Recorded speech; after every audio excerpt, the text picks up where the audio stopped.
Nome do livro: O Sétimo Selo, O Silêncio dos Céus. Autor: Irmão Vigílio. Psicografado pelo médium Antônio Demarque. 5. Estratégias do Mal. A plateia permanecia quieta, aguardando as orientações estratégicas de Érebo, que manteve silêncio calculado para que suas palavras tivessem maior impacto. Por fim, voltando-se ao público, vociferou: Fico pasmo com a falta de competência de vocês. Vamos analisar tudo isso de forma bastante cuidadosa. Primeiro, para os encarnados somos invisíveis.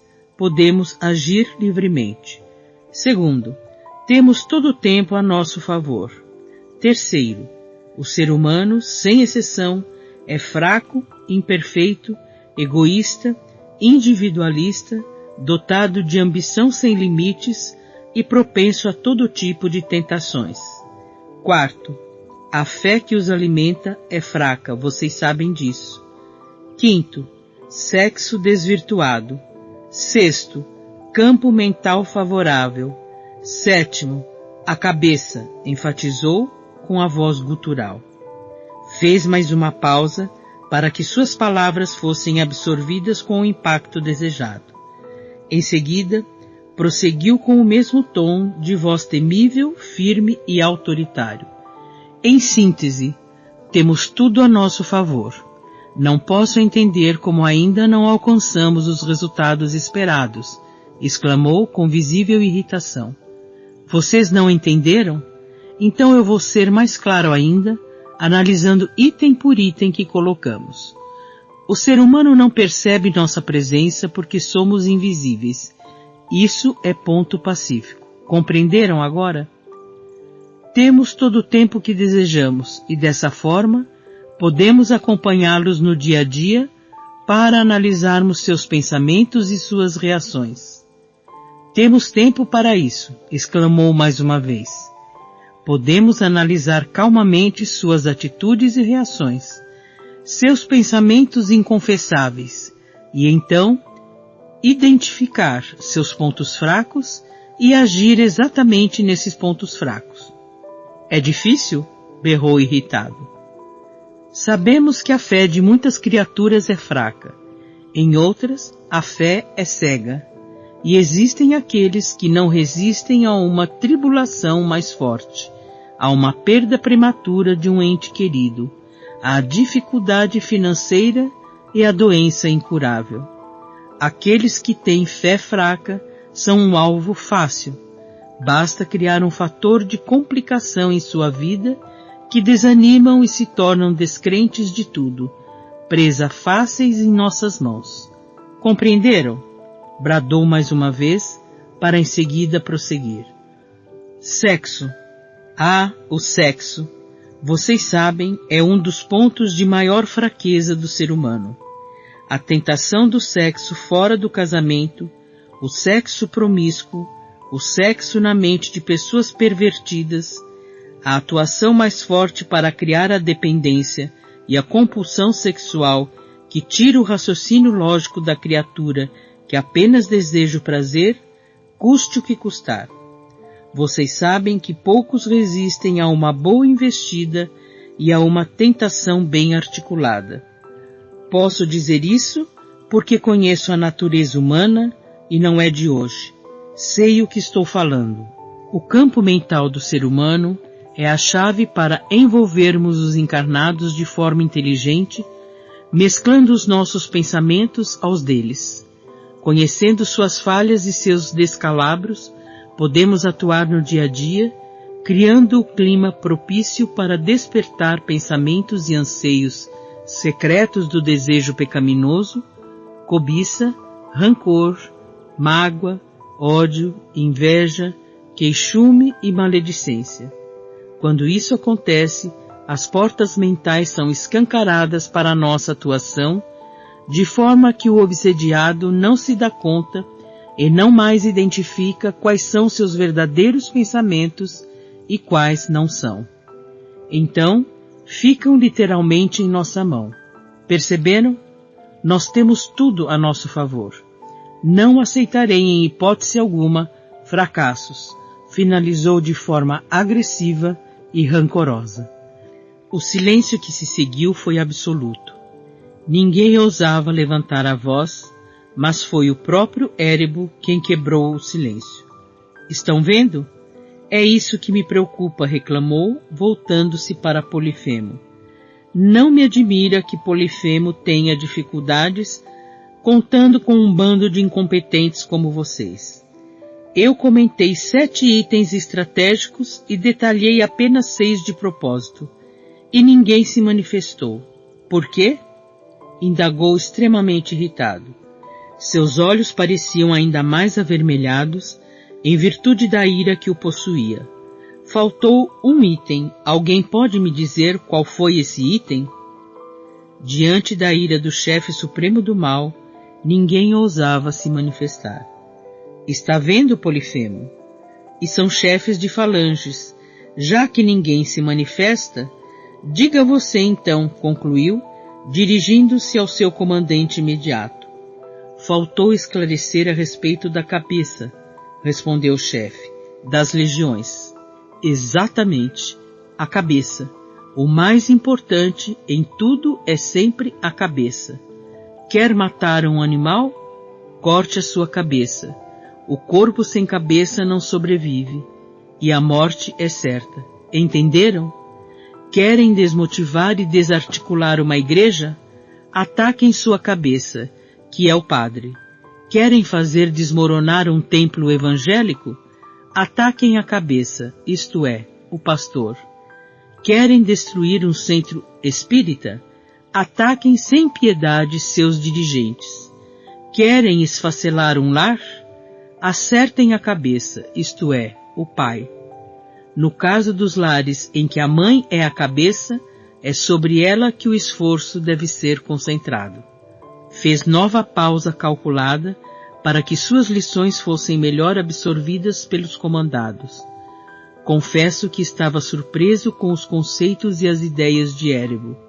Em seguida, o comandante supremo das trevas prosseguiu em tom professoral.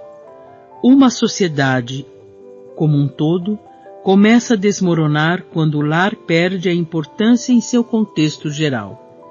Isso já vem sendo feito com bastante sucesso, o que devo reconhecer e cumprimentar por esse trabalho. O veículo que hoje atinge com surpreendente eficácia a sociedade é a televisão.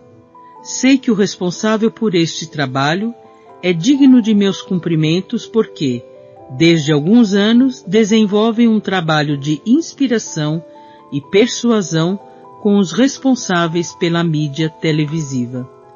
O resultado tem sido magnífico, porque o público não percebe, mas, sob nossa inspiração, programas com fachadas de populares foram criados exaltando valores supérfluos, a liberdade sexual, a importância do sucesso material a qualquer custo, o despropósito da castidade e dos bons princípios, a esperteza para sempre levar vantagens e o enaltecimento das futilidades e dos falsos heróis. Confesso que fico satisfeito quando tenho conhecimento de novelas com cenas de sexo em horário de grande audiência, porque faz parecer algo absolutamente normal.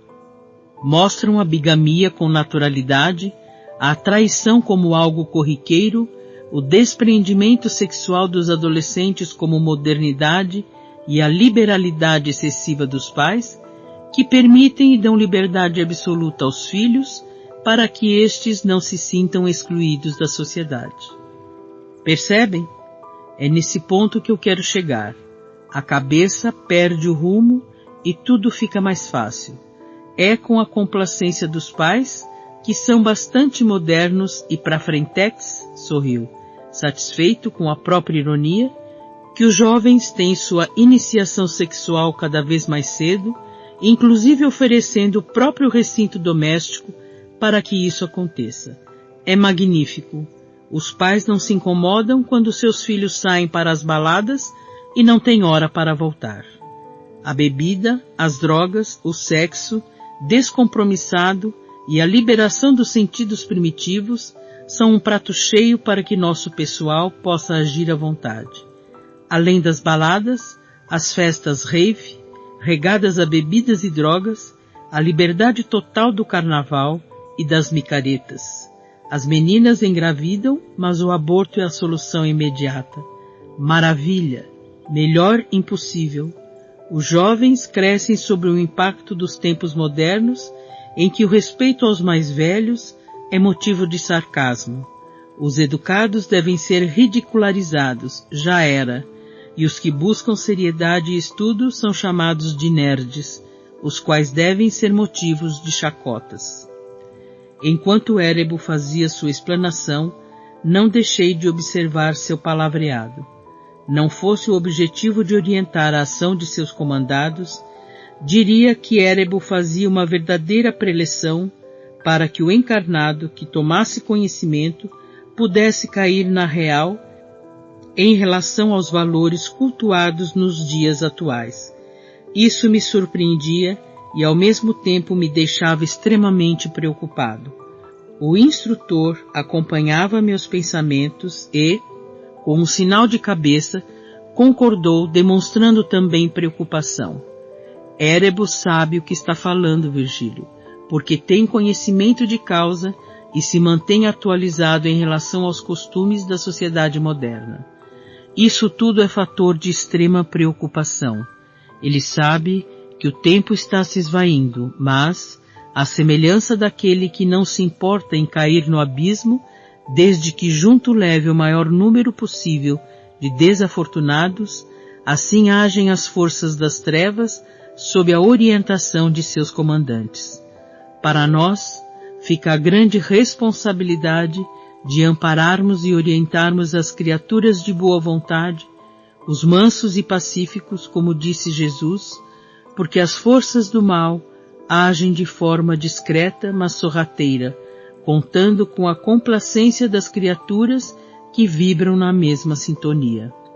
De forma irresistível, utilizam todos os recursos possíveis e imagináveis, e ainda têm a seu favor as fraquezas morais dos seres humanos, de forma que, se permitido fosse, até os escolhidos seriam arrastados pelo vigor das vibrações agressivas que tocam nos sentidos mais primitivos do homem, levando-o à prática de atos absurdos e inconcebíveis em relação ao grau de adiantamento a que chegamos.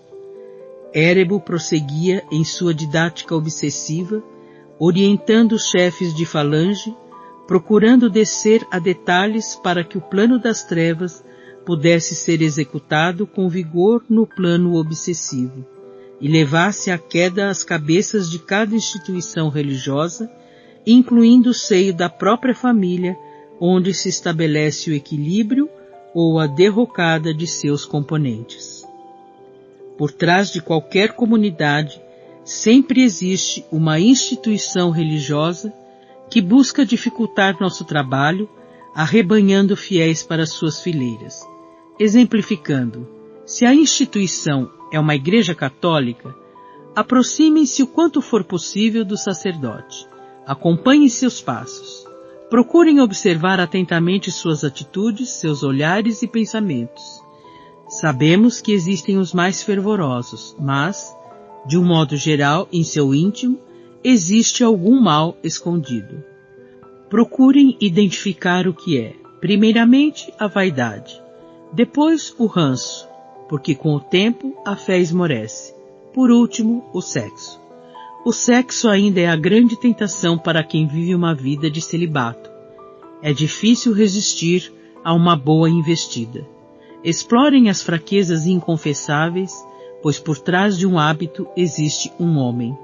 O escândalo provoca o descrédito, desmoronando a credibilidade da instituição religiosa em prejuízo da comunidade. Entenderam? Ataquem a cabeça. E quanto aos evangélicos? Questionou pela primeira vez um dos chefes de falange. Como nosso companheiro anteriormente mencionou, temos conseguido uma boa infiltração em algumas vertentes evangélicas, mas existem outras muito difíceis. Diante do questionamento, a reação de Érebo foi surpreendente mais uma vez. Fico satisfeito que alguém de vocês tenha tido a coragem de perguntar, respondeu o comandante das trevas. Pelo menos vejo que estão prestando atenção. Pois bem, da mesma forma que dei o exemplo do padre, o mesmo se aplica aos pastores das igrejas evangélicas. Ultimamente, a mídia tem sido utilizada para atingir um público mais numeroso dos que o que frequentam seus templos. Isto tem sido muito ruim para nós, reconheço, mas é preciso ver o outro lado, porque muitos pastores e bispos dessas igrejas acabaram se tornando figuras conhecidas pela exposição da televisão. Aí é que está nossa oportunidade. Embora preguem as Escrituras, conheçam a Bíblia e os ensinamentos de forma profunda, devemos explorar o lado da vaidade, porque muitos falam de evangelho, pregam a humildade, mas ainda são verdadeiros poços de vaidade e orgulho. Vejam o que pregam e depois verifiquem como agem no dia a dia, inclusive em seus lares, como pais e esposos. Vocês se surpreenderão. Em algum momento de desarmonia, abrirão brechas mentais e vocês poderão observar que suas mentes ficarão expostas, oferecendo campo para a nossa atuação. É neste momento que devem atacar. Infiltrem-se em seus pensamentos, fazendo-os crer que são melhores do que os demais, e em pouco tempo seus atos falarão mais alto do que suas pregações, levando-os ao descrédito. Incentivem a desarmonia, fazendo que os frequentadores de cada igreja se acreditem melhores do que os demais e que apenas eles merecem a salvação. Não há núcleo evangélico que resista ao egoísmo, à vaidade e à desarmonia. Caindo a cabeça, desmorona o resto do corpo. Ainda temos o último recurso, o da tentação carnal. Muitos pastores ainda encontram dificuldades para resistir a um bom assédio sexual. Na hora oportuna e no momento de fraqueza emocional, ataquem sem tréguas. Como já disse, observem no lar de cada um suas fraquezas morais e seus desejos inconfessáveis. Não tem erro, é tiro e queda. Tudo isso é fácil de falar, mas na prática é mais difícil, comentou alguém no meio da assembleia. O comentário foi feito de tal forma quase imperceptível. Nós captamos e observamos que Érebo também ouviu. Entretanto, contrariando as expectativas de uma explosão de um novo ataque de ira, o comandante das trevas respondeu calmamente, à semelhança de um professor que é questionado por um aluno a respeito de um tema que está cansado de conhecer. É verdade, concordou. Fico até satisfeito em ouvir este comentário. Se fosse fácil, não precisaria de vocês. Se confio em Polifemo e se confio em vocês, é porque sei que a tarefa é extremamente difícil, mas tenho a certeza de que, mesmo diante das maiores dificuldades, darão o melhor de si, irão se superar para, no fim, alcançar sucesso em seus objetivos. Não tenham a pretensão que teremos 100% de sucesso, porque se assim fosse, não seria tarefa difícil e sim muito fácil. Sabemos que para um número significativo não iremos lograr êxito, mas se desdobrem, superem a si mesmos para alcançar o maior número possível daqueles que irão escorregar na casca da banana das próprias fraquezas morais e vamos arrastá-los para engrossar nossas fileiras.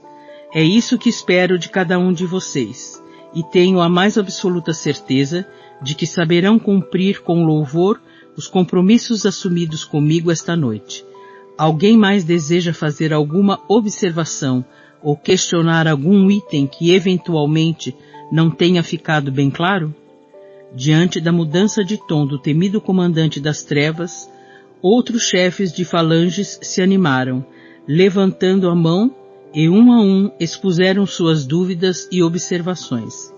Érebo ouvia atentamente, detendo-se quando um número significativo de chefes de falange se detivera no mesmo tema, o espiritismo. Os espíritas são muito difíceis de serem abordados. Quando procuramos envolvê-los, corremos sério risco e nossas fileiras têm sofrido grandes baixas, pois eles contam com recursos que desconhecemos.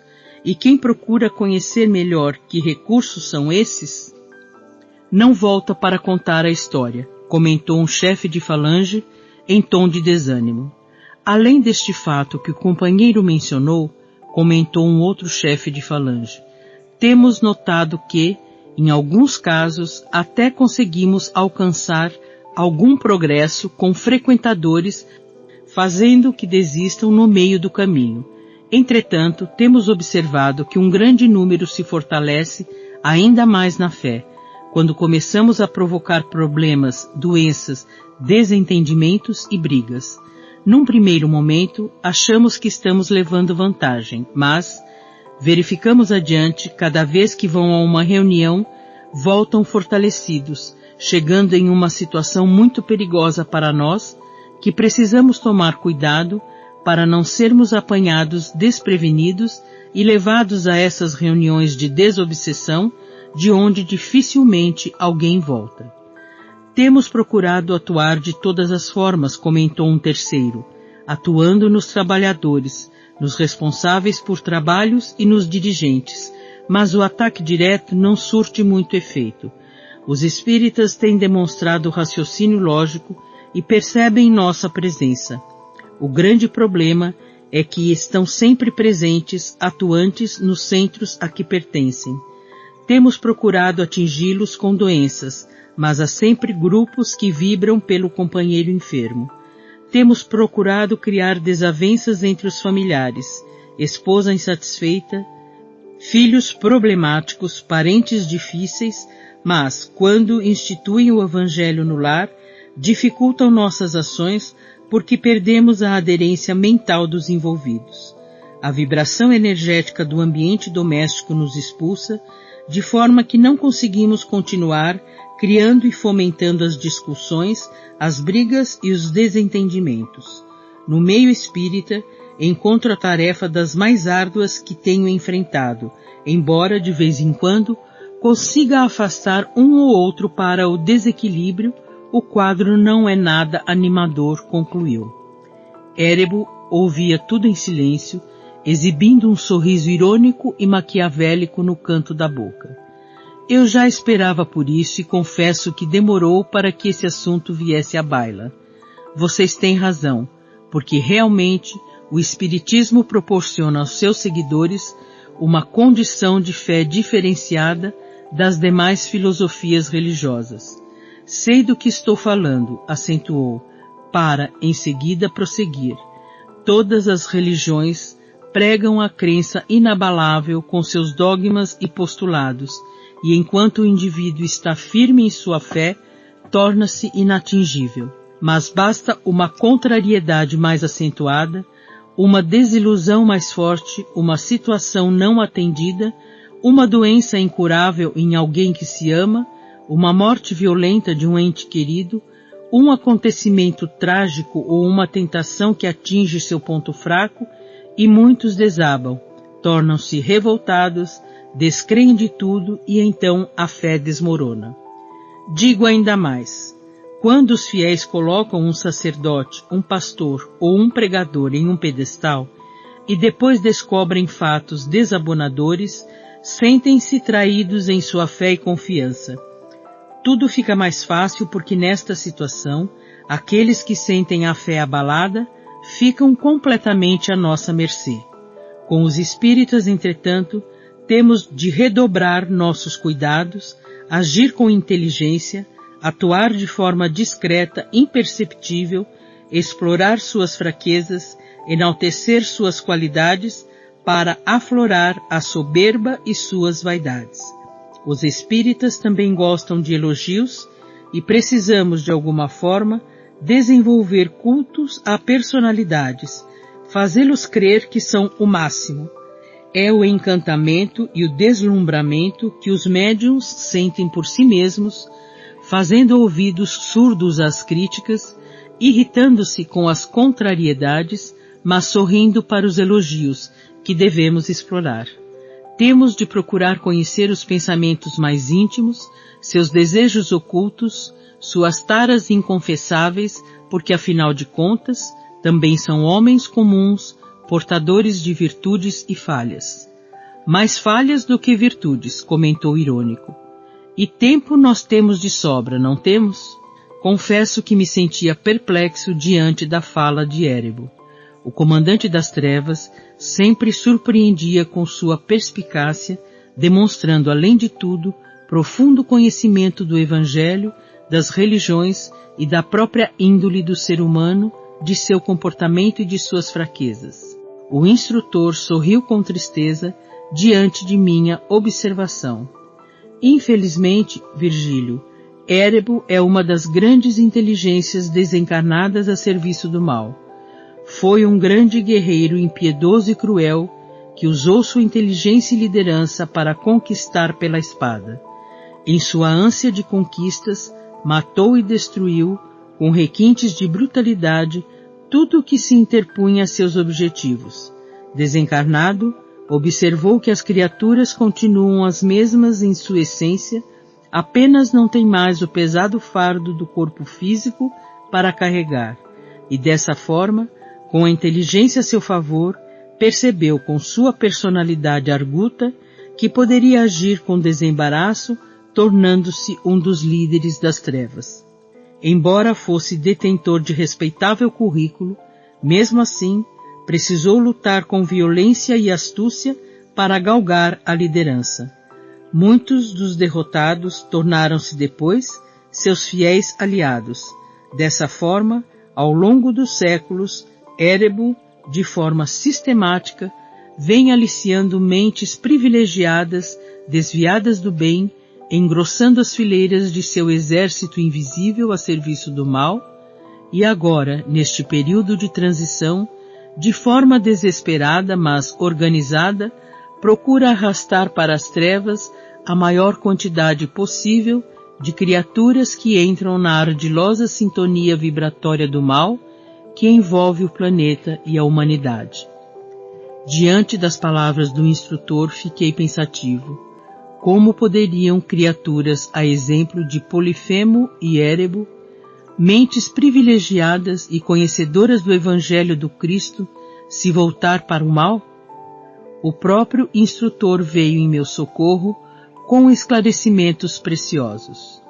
Conhecimento não significa necessariamente elevação, Virgílio, da mesma forma que intelectualidade também, na maioria das vezes, não corresponde à espiritualidade, nem inteligência se traduz em sensibilidade de espírito.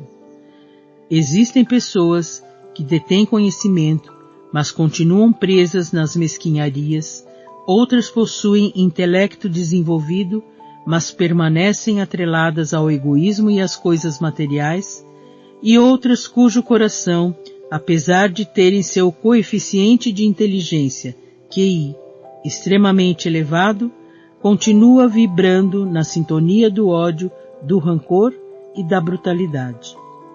O poder representa o maior perigo às mentes inteligentes, atreladas à ambição e às conquistas. Existem líderes que desejam ser os maiorais, seja do que for. O que lhes importa é que, naquele território, quem manda são eles, e sentem prazer em serem obedecidos.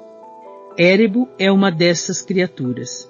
Conhece o Evangelho, tem inteligência privilegiada, exerce liderança ditatorial e jamais imaginou sequer a possibilidade de dividir com quem quer que fosse essa liderança. Falamos de Érebo, uma inteligência a serviço do mal, com quem nos impressionamos, mas não precisamos ir muito longe. Vamos falar dos próprios espíritas. Quantos conhecem o Evangelho de forma profunda e mesmo assim não agem de acordo com os preceitos evangélicos? Quantas pessoas detêm o conhecimento dos postulados de Kardec e ainda assim não se tornaram criaturas mais humanas, caridosas, pacientes, tolerantes e humildes? Ainda dentro das casas espíritas encontraremos resquícios de melindres, intrigas, orgulho, vaidade, soberba e luta pelo poder. Enquanto isso, o comandante das trevas prosseguia em suas orientações. É um trabalho de paciência e, neste caso, paciência é uma virtude que aprecio.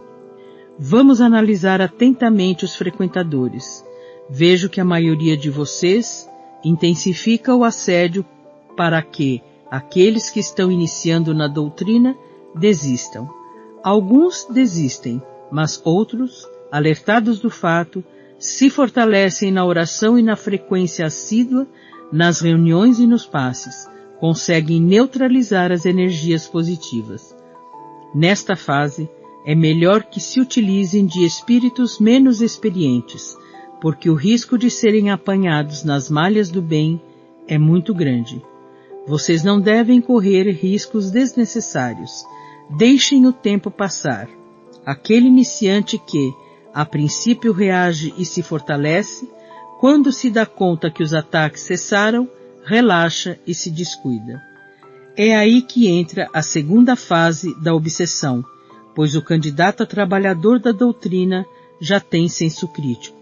Se tudo no início era maravilhoso aos seus olhos, num segundo momento começa a perceber que também no meio espírita existem falhas humanas. As fofocas, as intrigas, as preferências e os melindres são ingredientes sempre presentes em qualquer lugar, porque é da natureza humana. Então, o candidato a trabalhador começa a ouvir críticas e a criticar, a observar o argueiro nos olhos dos outros, as preferências deste ou daquele trabalhador, descobre os ídolos de pés de barro e as fofocas que costumeiramente ocorrem, provocando o descontentamento e o desencanto do trabalhador. Nesse momento, esses trabalhadores se tornam alvo fácil para as nossas investidas. Os resultados são os melhores possíveis.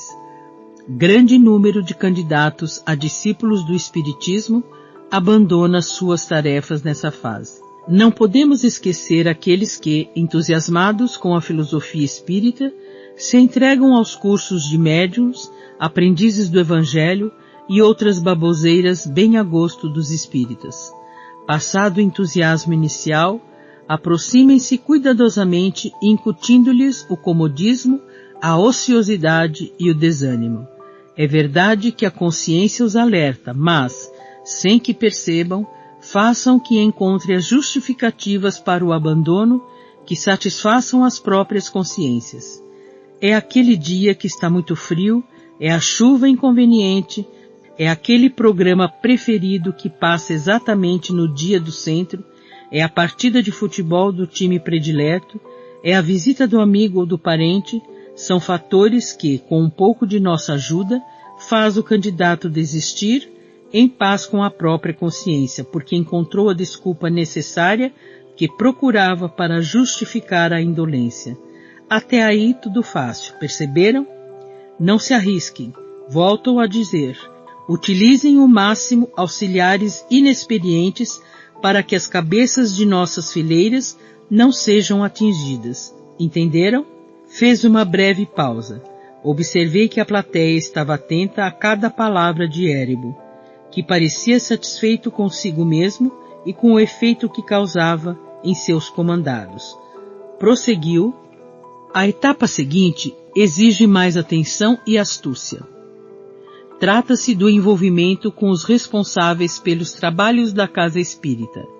Com esses, os cuidados devem ser muito maiores, porque normalmente são trabalhadores experientes, conhecem a doutrina e o Evangelho, possuem grande sensibilidade, identificando facilmente qualquer investida mas afoita, além de estarem em sintonia mais fina com seus mentores. Como disse, as investidas contra esse tipo de espírita requer muito cuidado e astúcia de nossa parte, mas, Como eu disse anteriormente, ninguém é perfeito. Fiquem à distância, observando com paciência e calma. Verifiquem se esse trabalhador não manifesta nenhuma contrariedade com os trabalhos da casa, com colegas e com os diretores. O espírito de antagonismo é natural no ser humano, bem como a competição entre os próprios trabalhadores na preferência dos dirigentes. Estimulem comentários entre frequentadores a respeito da mediunidade deste ou daquele médium, que um é bom, mas o outro é melhor, para despertar sentimentos de inveja, orgulho, vaidade e competitividade.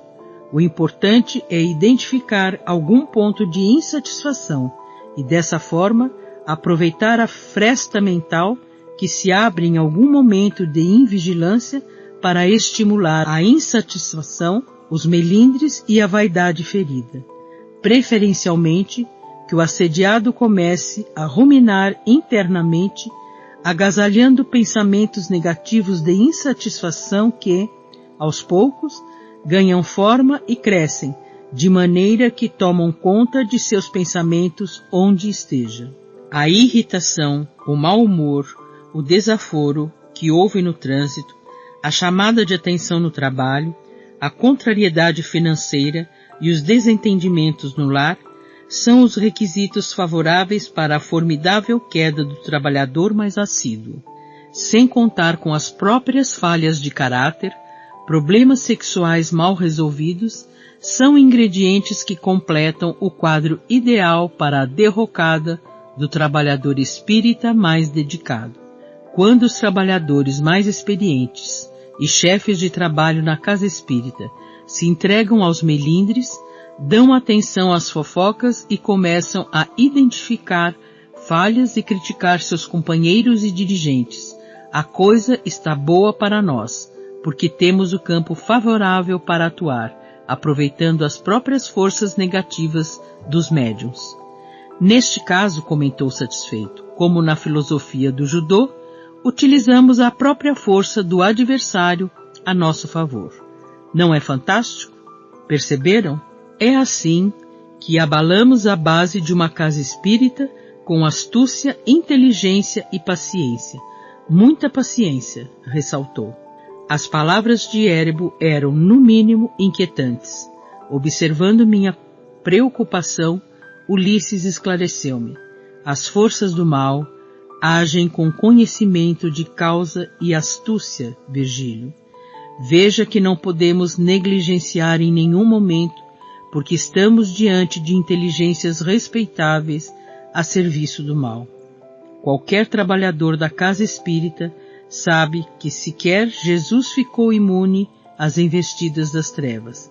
Nem Paulo, nem os discípulos do Mestre, nem Francisco de Assis e outras almas santificadas passaram incólumes aos ataques das sombras, mas eles eram espíritos altamente preparados na moral e na humildade, alicerçados no trabalho do amor e da caridade, que são a grande defesa para qualquer criatura que deseja perseverar nas hostes do Cristo. Todavia, qualquer criatura estará sujeita às investidas das sombras e, para tanto, no mínimo, deve perseverar na vigilância e oração, para não cair nas tentações que Érebo enumerou com profundo conhecimento de causa. Podemos dizer, por outro lado, que qualquer trabalhador a serviço do bem faz jus à proteção necessária do lado espiritual, e todos os recursos serão mobilizados para a defesa daquele que se propõe ao bom combate nas hostes do bem. Entretanto, a palavra final é do próprio interessado, que decide por si o que lhe interessa, e nessas condições é preciso respeitar o livre-arbítrio das criaturas. Infelizmente, muitas vezes assistimos a quedas formidáveis porque, lamentavelmente, em última instância, a decisão é sempre do próprio médium, que tem o livre-arbítrio para decidir o que entende ser melhor para si mesmo. Neste caso, damos tempo ao tempo, sem perder de vista o trabalhador que inadvertidamente desertou, à espera do momento em que ofereça novamente condições do auxílio que necessita. Quantos trabalhadores, após quedas em precipícios violentos, retornam em frangalhos e sofrimento à casa espírita, que os acolhe novamente, pois afinal, esta é sua função primordial, acolher os caídos. Mas é interessante observar que, após violentas quedas, a grande maioria se fortalece no aprendizado. Assim, há de se concordar com a máxima: há quedas que provocam ascensões maiores. No entanto, temos de alertar que as palavras de Érebo representam uma severa advertência aos trabalhadores espíritas. Enquanto isso, Érebo prosseguia em sua preleção obsessiva. E quanto aos diretores da casa espírita? Vocês sabem quem são os dirigentes e diretores de uma casa espírita? Sabem quem? São espíritos altamente preparados que reencarnaram com essa missão. Mas sabem quem foram no passado? Sim, eles mesmos foram criaturas que erraram muito, que tiveram condições financeiras e nada fizeram, tiveram força e poder, ocuparam altos cargos na nobreza, no clero e abusaram do mando. Sim, são eles mesmos que agora ocupam cargos na direção das instituições espíritas, trazendo a fachada de bonzinhos com fala mansa. Sim, são eles, repetiu. Garanto a vocês que a maioria deles não perdeu o antigo gosto pelo poder, porque a sensação de mandar e ser obedecido é ainda um sentimento que apenas a humildade pode destruir. E posso garantir-lhes, poucos, muito poucos, atingiram o grau da humildade. Não se impressionem com as aparências, são túmulos caiados. Posso assegurar que a maioria ainda sente o prazer da bajulação. Posam de humildes, mas são verdadeiros poços de vaidades. Gostam de elogios, dos holofotes e de estar em evidência, demonstrando arrogância disfarçada de sabedoria e conhecimento. No fundo, ainda trazem o ranço do passado que todos nós conhecemos. Confesso que as palavras de Érebo davam-me arrepios. O comandante das trevas era extremamente inteligente e impiedoso. Notando minha preocupação, Ulisses esclareceu-me. Érebo não deixa de ter razão, Virgílio. Entretanto, sua fala é um tanto quanto exagerada, mas não deixa de ser um alerta para uma autoanálise dos dirigentes e responsáveis pelas casas espíritas que, apesar de devidamente preparados para a missão que lhes foi confiada e contar com o amparo espiritual de que necessitam, jamais devem esquecer a máxima: conhece-te a ti mesmo, porque o maior inimigo habita em nós mesmos. Existe uma palavra que gostaria de destacar aos nossos irmãos encarnados, que foi sobejamente enfatizada por Érebo: humildade.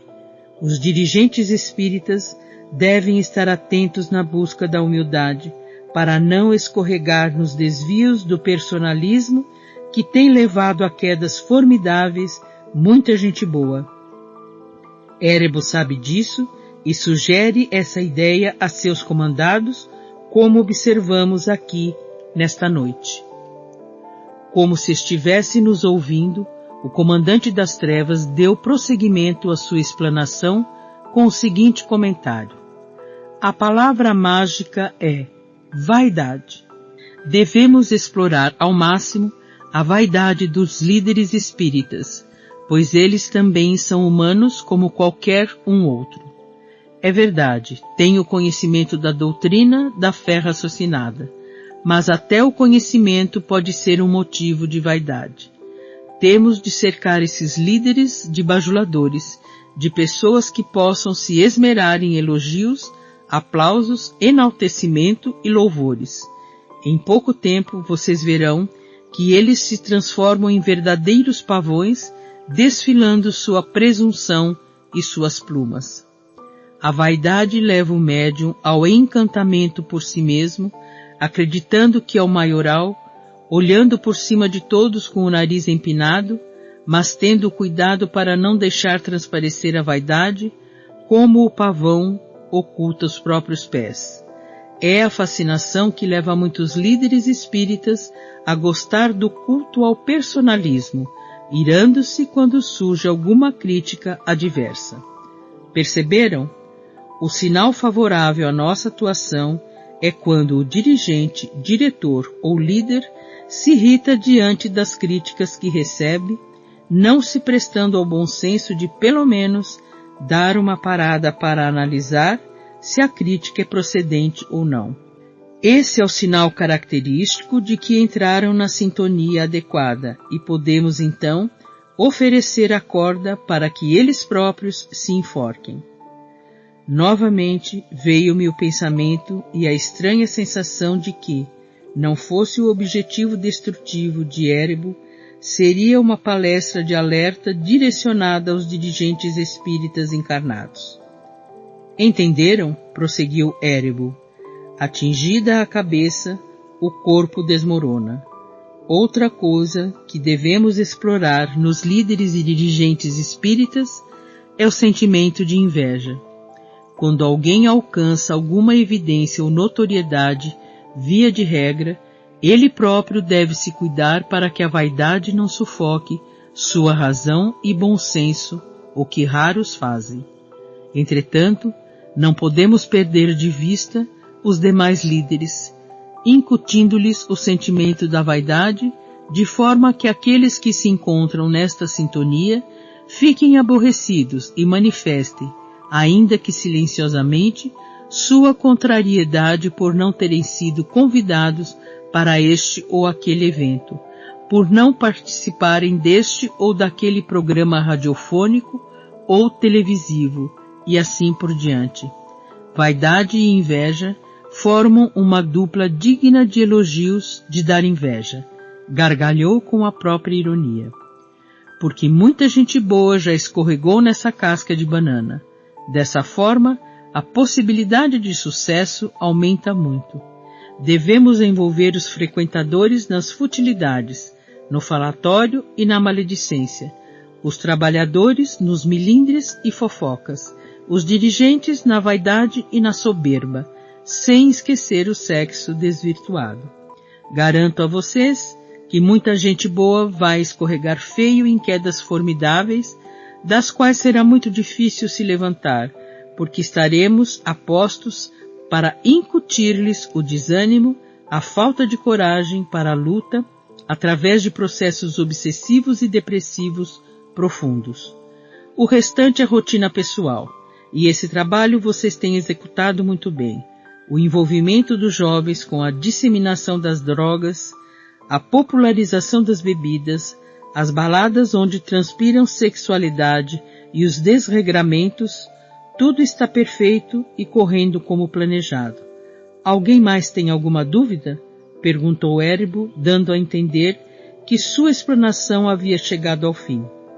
Ninguém mais se manifestou em tom de questionamento, e a reunião chegou ao fim com a palavra de Polifemo, que alertou a legião de chefes obsessores a cumprir à risca as orientações determinadas naquela noite.